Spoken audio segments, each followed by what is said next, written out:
Hey, good day. My name is Bill Bergfeld, and I'm really excited you're here for this lesson.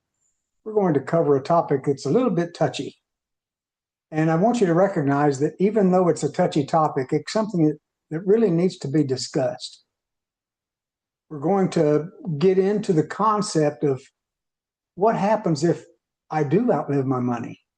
I mean, how can I not avoid it, but how can I work through it? How can I survive that? And so we're going to dig into that a little deeper. If you'll hang on just a second, I'll bring up the slides and we'll get started with it. Okay? Hang on. So again, the title of this lesson is what can I do if I do outlive my money? How scary is that actually going to be, and how is that going to affect the way I live, the way I survive? How is it going to affect me as I continue to try to build my retirement lifestyle? That question can feel pretty heavy, even frightening sometimes. But I want you to know that this channel, this is a safe place to talk about it honestly. Every Monday evening, I do an on live Zoom call where I invite people to join me, and let's discuss retirement, things like that. And so I'll leave that link in the comments when we finish. But this video isn't about scaring you. It's about giving you choices. I mean, starting right now, but before the worries even turn into any kind of emergency. And so by the end of our time together, I want you to recognize that you'll definitely have a clearer picture of where you stand, and you'll probably have access to a more effective plan so that you can start building your retirement and post-retirement years today. So here's what we're going to cover. First of all, we're going to talk about why this fear is common. I mean, I hear it often from many retirees that I sit down and counsel with. I hear that question over and over again. I'm not really sure that I'm going to have enough money. What should I do? Well, even though the fear is common, why the feeling doesn't mean that you failed. Even though you have that feeling, it doesn't mean that something's gone wrong, that you failed. Second of all, we're going to get honest about what you're really trying to protect. You know, when you start worrying about money, we want to be sure as to what you're really trying to protect, because there's more involved here than just the dollars. That's the second thing. The third thing that we want to cover in this video is we're going to walk through how to see your monthly needs clearly. You see, that's a giant step. Most retirees never really get that figured out. And we want you to be able to see your needs clearly so that you can find choices that you didn't even know that you had. And fourth, we're going to sit down and we're going to spend some time. We're going to build a simple backup plan so that surprise expenses don't force you into chaos, don't turn into crisis. So all that's what we're going to get into. So let's really dig in and let's get started. Let's start at this point, because I think it's the most important thing that I'll even say today.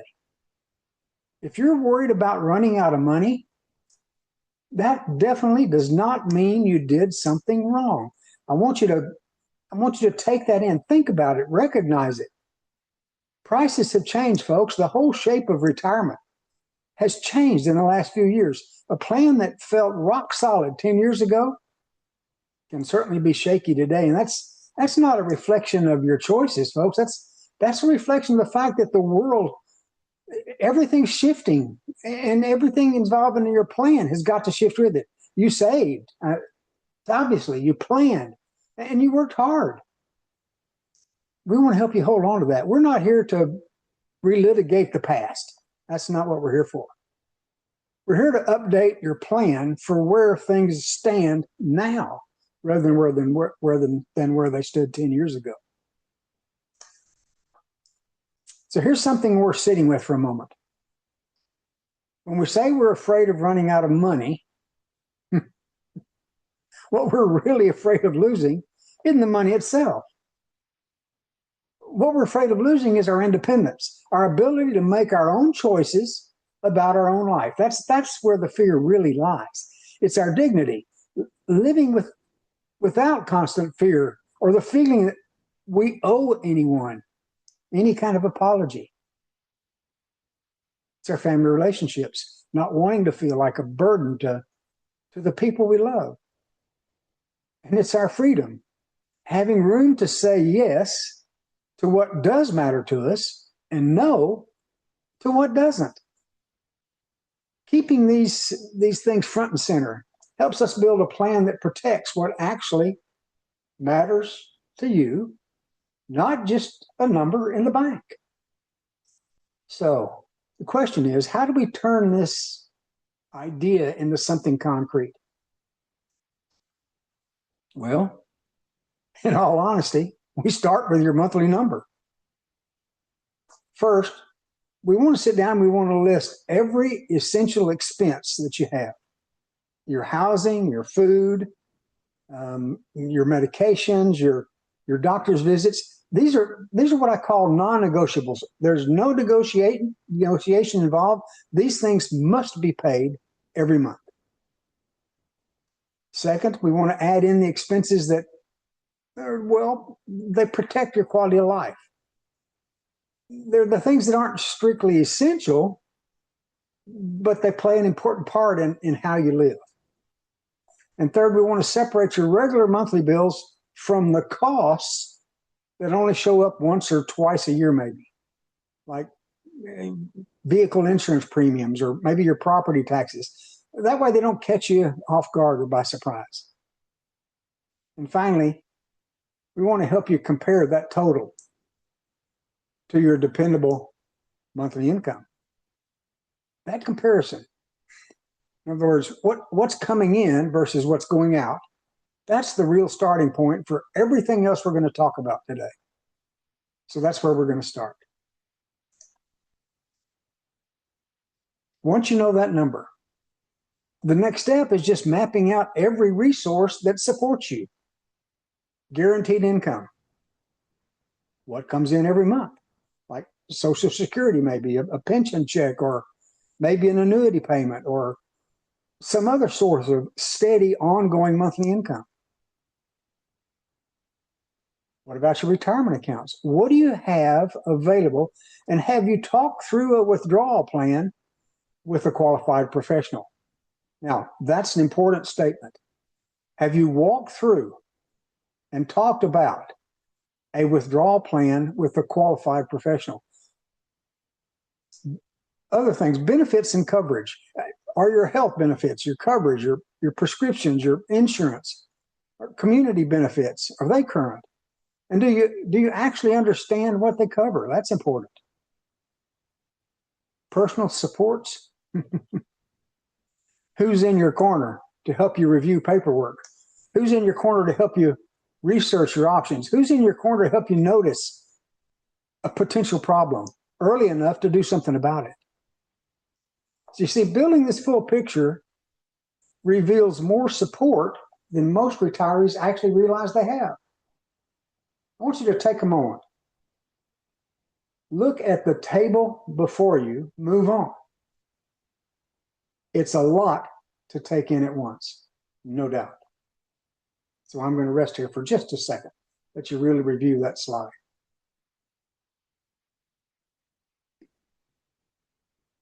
Okay. Now let's talk about finding more room without shrinking down your lifestyle. This isn't, folks, it's not about cutting out those things that make you happy, those things that bring you joy. It's about reviewing recurring costs that no longer serve you. Things like magazine subscriptions or things like that you had because of your career, and you're no longer needing those things anymore. There's one thing. Bills that quietly keep renewing without anyone really checking if they still fit your lifestyle now. Those are things that we want to really look at and focus on. It's about planning ahead for the irregular expenses. I mean, the worst thing that can happen is that they sneak up on you and ambush you during some sort of emergency. a vehicle breakdown, a damage from a hurricane or a tornado to your home. Those things, those are the things we want to avoid. We don't want to avoid them because we can't, but we want to be prepared if they happen. And just as important, it's about protecting the small things, those things that keep you connected with your friends and your family, those things that maintain your health, and those things that bring about some satisfaction, like coffee with friends, or a hobby you may have, or the phone plan that keeps you in touch with your grandkids. Those are things that are important. The goal is just a leaner budget, not a smaller life. That's not where we're headed here. So before fear becomes an emergency, let's build a backup plan. You see, having this what if, this backup plan, what if, that takes the panic out of the moment. When something actually does happen, you're not thrown into chaos. If a major repair appears, you know ahead of time which savings account, or maybe insurance, maybe, or what warranties, or what trusted contacts do you have that you can check with first. If perhaps monthly costs go up, and they sometimes do, go back to that monthly number and identify which expenses you could adjust. And if you need more income, think about one small, flexible option that would fit your energy, skills, and schedule. There are numerous ways that you can generate increased revenue in your retirement years without really taking on another job. That's not what we want to even think about. And if you feel overwhelmed, know who your trusted person or your qualified persons, know who your professionals are. That way you can reach out to them before making some sort of rushed or cramped decision. Always fails. A backup plan doesn't remove uncertainty, folks. It just gives you options inside of it. That's the key. That's the goal.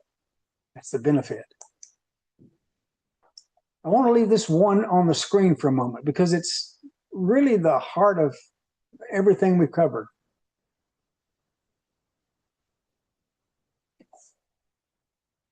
You may not be able to control every expense that comes your way, but you can build and strengthen your own safety net. You can make a backup plan, and you can take several real steps forward toward feeling hopeful again. That's not a promise that nothing will ever be hard, folks.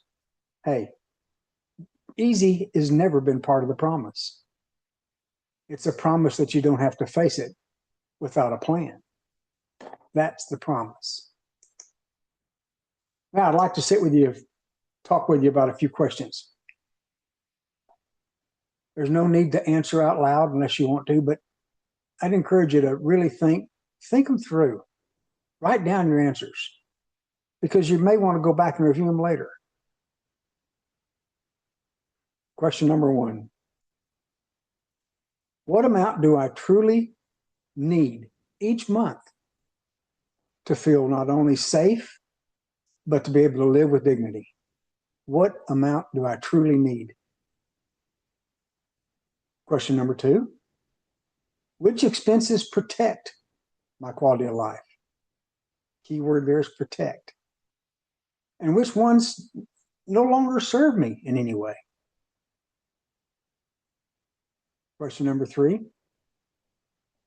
What income, benefits, savings, or types of support have I not fully mapped out yet?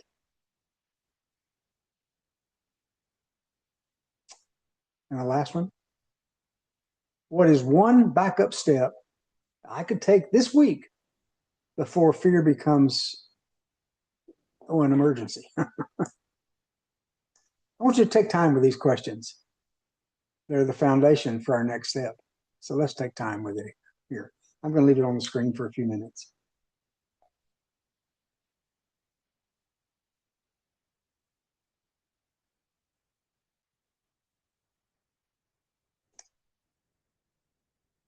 So here's where we go from here. There's 3 concrete action steps that I want to bring up. Step number 1, write down your number. Write down that number that you truly need every month and compare it honestly to your true and honest, dependable income. Compare one to the other. See what your numbers truly are. Second, I want to encourage you to build your personal map.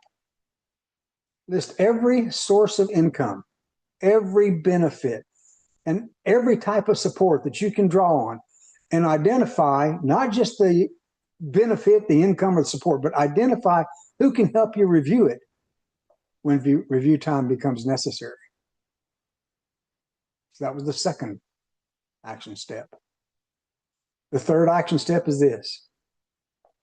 I want you to set up a plan B. I want you to choose a backup move. Pick one flexible step you could take right now before any kind of surprise expense sends you into chaos and turns into an emergency. So there's the 3 concrete action steps. Write your number, build your map, and choose a backup plan, a backup move. You see, retirement shouldn't be spent laying awake wondering if the money's going to last. You have more choices than fear lets you even see. And today's a good day to start using them. You see, I want to encourage you to do this. Starve your fear. Feed your faith. That's the key here. What I've given you here is it's a general picture. And I'm just hoping that it educates you to the point where you understand that personalized financial, legal, or tax advice, that's something that you may need. Yeah. But I want to encourage you to visit with your qualified professionals, your CPA, your professional investment counselor, your attorney, about specific situations. And if necessary, share this course with them. That's important. They need to know what you've been thinking about and what's on your mind. Folks, my name is Bill Bergfeld, and I hope this lesson helps in some way. I sure hope you have a great day. Take care.